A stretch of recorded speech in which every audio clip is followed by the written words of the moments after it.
Muni Bušanović je majstor skandala, to je majstor neočekivanih poteza. Da ste fudbaler, to bi bilo jedno čudo neviđeno. Na vrhuncu bosanskih i navijačkih, patriotskih osjećaja Muni Bušanović odlazi u Beograd i tamo potpisuje jednu miroljubivu izjavu sa Fudbalskim savezom Srbije i Crne Gore.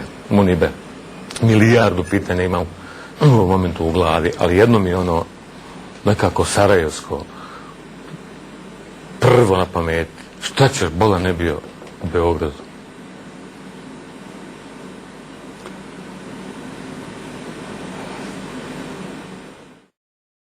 U tom dokumentu stoji, u tom dokumentu koji ste vi potpisali stoji da je Fudbalski savez Srbije i Crne Gore dobro organizovao utakmicu. To u prijevodu znači da jedan momak bez oka, jedan momak bez dva prsta, 50 razbijenih bosanskih glava, molim vas, toliki strah među 600 ljudi, da je to dobra računica, jer pobogu dobro smo prošli. Znate na što to liči, gospodine Bušanoviću? Mi ne možemo ništa slagati, piše na web stranici od prve sekunde. To liči na kukavičke izjave nekih ljudi, političara u vrhu vlasti, koji su ratu govorili da smo dobro prošli, jer nas je ubijeno samo 250.000, ranjeno 300.000, raspamećeno 1.000.000, protjerano 1.000.000, jer smo pobogu trebali svi da poginemo.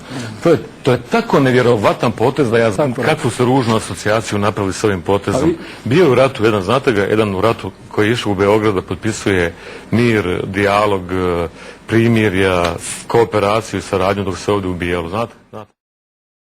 Niste bitni. Vi ste ovim potezom izdali nešto, jedino što nam je ostalo. Znate što nam je ostalo? Izdali ste neki naš patriotski osjećaj Bosana. A po čemu? Izdali ste želju, jednu najobičniju sportsku želju da pobjedimo jednu veliku utakmicu. Izdali ste jednu čežnju da odemo na svjetsko prvenstvo, da se šopamo sa najjačim reprezentacijama na svijetu, sa najjačim ljudima, znate. Sad, s druge strane, gospodine Bušanoviću, s vama je jednostavno lako i razgovarati. Vi ste čovjek koji malo ima i tremu kad je televizija u pitanju. Lako vas je uništiti sa pitanjima. To mogu da napravim za 2 minute i da vas nema. Prijed navijačim skupinama iskoristit ćemo njihova imena da bismo okarakterisali nogometni savez. To su zaista duhovne fukare i manijaci.